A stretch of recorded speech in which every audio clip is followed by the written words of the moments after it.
Hello anime lovers. तो आज हम एक्सप्लेन करेंगे जुजुत्सु काइसन सीज़न 2 के एपिसोड नंबर 6 को। इस एपिसोड से शिबुया इंसिडेंट आर्क स्टार्ट होगा। अगर आपने इससे पहले के एपिसोड यानी गोजो पास्ट आर्क नहीं देखा है तो पहले वो देख लीजिए, लिंक आपको डिस्क्रिप्शन में मिल जाएगा। तो पिछले एपिसोड में हमने देखा गोजो ने अपने सपने में उसका पूरा पास्ट देखा और एपिसोड 6 की शुरुआत में यूजी, फुशिगुरो और नोबारा तीनों अपने मिशन से लौट कर आ रहे थे। तो यूजी डिसाइड करता है कि वो मूवी देखने जाएगा और नोबारा शॉपिंग के लिए, और फुशिगुरो थक गया है इसलिए वो घर जाएगा और वो घर चला भी जाता है। तो यूजी नोबारा से कहता है, क्या तुम मेरे साथ मूवी देखने चलोगी? तो नोबारा पूछती है कि वो कौन सी मूवी देखने जा रहा है। तो यूजी बताता है वो ह्यूमन अर्थवॉर्म 4 देखने जा रहा है, लेकिन नोबारा ने मूवी का पार्ट 1, 2 और 3 नहीं देखा इसलिए वो नहीं जाएगी।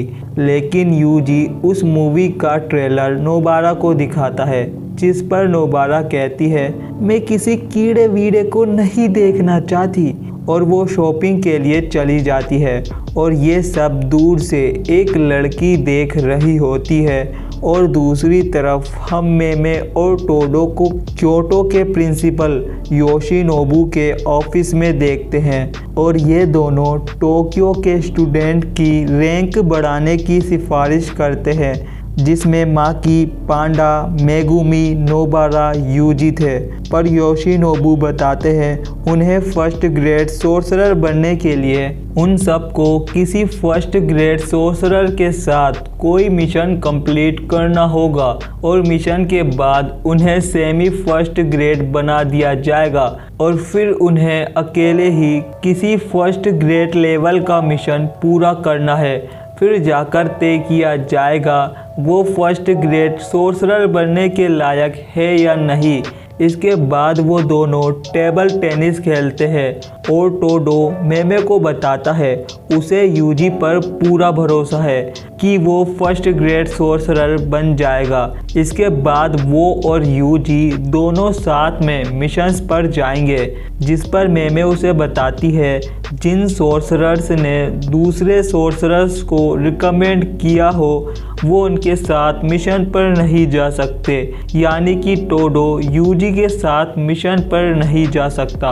और मेमे मैच जीत कर वहाँ से चली जाती है और इधर वही लड़की नोबारा से मिलती है, और उस लड़की का नाम यूको है। और यूको नोबारा से पूछती है वो अभी यूजी इताडोरी के साथ थी है ना, और यूको स्कूल ग्रेजुएशन के वक्त मोटी थी पर अब वो 15 सेंटीमीटर लंबी हो गई है, और टोक्यो शिफ्ट होने के स्ट्रेस और मौसम बदलने की वजह से वो पतली हो गई। और ग्रेजुएशन के दिन उसने हिम्मत करके यूजी के साथ एक फ़ोटो ली, पर वो यूजी का नंबर लेना चाहती थी पर उसके अंदर इतनी हिम्मत नहीं थी। और नोबारा समझ जाती है यूको यूजी से प्यार करती है, और नोबारा फुशिगुरो को कॉल करके बुलाती है क्योंकि यूजी को नोबारा से ज़्यादा वो जानता है। और यूको नोबारा से पूछती है क्या वो भी यूजी को पसंद करती है, जिस पर नोबारा मना करती है पर उसके दिल में कुछ कुछ होता है। इसके बाद फुशिगुरो वहाँ आ जाता है और नोबारा उससे पूछती है क्या यूजी की कोई गर्लफ्रेंड है, जिस पर यूजी मना करता है, और नोबारा उसे यूको के बारे में सब कुछ बताती है, जैसे कि वो यूजी से प्यार करती है और बहुत कुछ। इसके बाद यूको फुशिगुरो से पूछती है यूजी को किस टाइप की लड़कियां पसंद है, जिस पर फुशिगुरो कहता है उसने मुझे बताया था कि उसे लंबी लड़कियां पसंद है।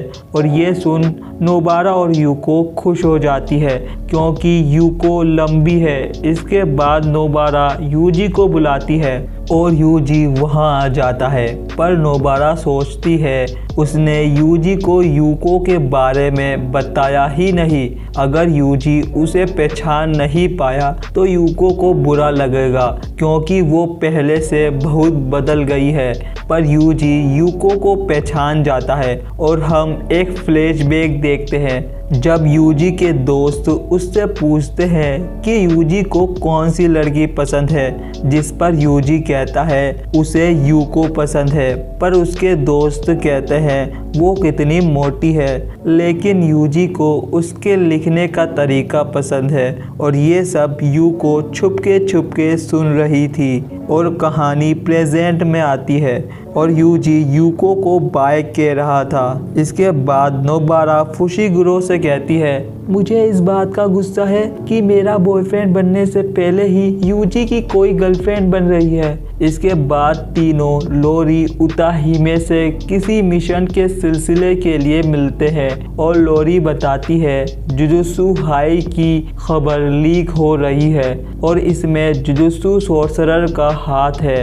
इसमें 2 या 2 से ज़्यादा लोग हैं, जिसमें एक प्रिंसिपल से भी ऊपर है जिसका वो लोग कुछ नहीं कर सकते और दूसरा इंसान वो होगा जो उस ऊपर वाले इंसान को इन्फॉर्मेशन देता होगा और उनका टारगेट वही है। फिलहाल लोरी को एक इंसान पर शक है और उसे पकड़कर उसे पूछताछ करना है और नोबारा बताती है वो क्योटो से है, इसीलिए लोरी ने टोक्यो वाले से मदद मांगी, जिस पर लोरी बताती है वो शख्स मेकामारू है।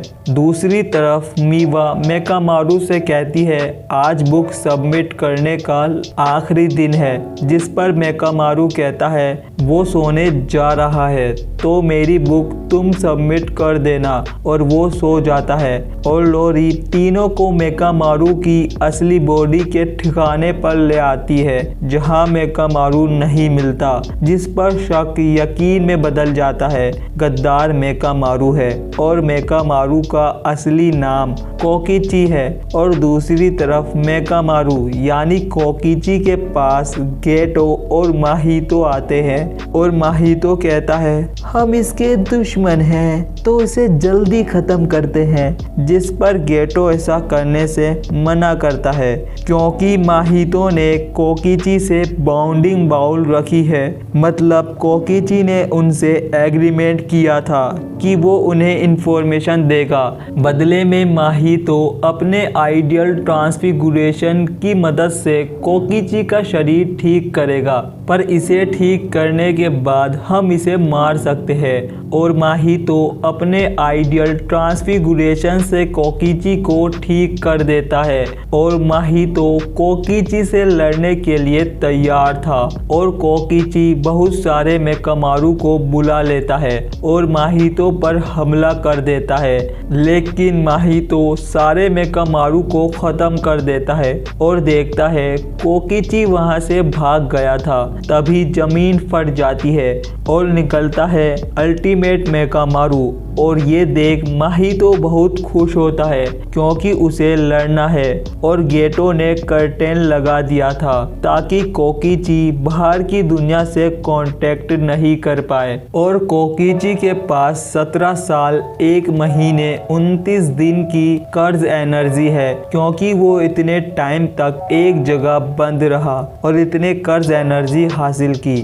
और कोकिची सातोरू गोजो से मिलना चाहता है ताकि वो शिबुया प्लेन के बारे में उसे बता सके। और कोकिची लड़ने से पहले मीवा को याद करता है और अपनी 17 साल की कर्ज एनर्जी में से 1 साल की एनर्जी यूज कर अल्ट्रा कैनन इस्तेमाल करता है, जिससे एक धमाका होता है। और यह एपिसोड यहीं पर एंड होता है। अगला एपिसोड देखने के लिए मेरे चैनल को सब्सक्राइब कर बेल आइकन ज़रूर प्रेस करें ताकि आपसे हमारी कोई भी वीडियो मिस ना हो। मिलते हैं किसी न्यू वीडियो में, तब तक के लिए बाय और थैंक्स फॉर वॉचिंग।